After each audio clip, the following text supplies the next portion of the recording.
Contributors allow you to manage roles and permissions for your site. In the Home menu, click Settings, and then click Permissions. Start by clicking the Invite button. You will be prompted to enter the contributor's name, email address, and select the permission groups you wish to grant.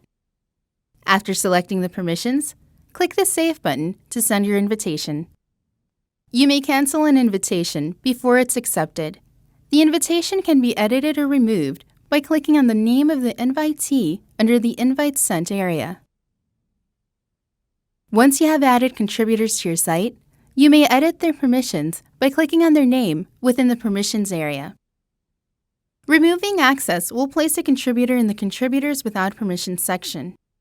For contributors without permissions, you can set new permissions or remove the contributor completely by clicking the Remove button within their profile. Let us know if you have any more questions. We're always here to help.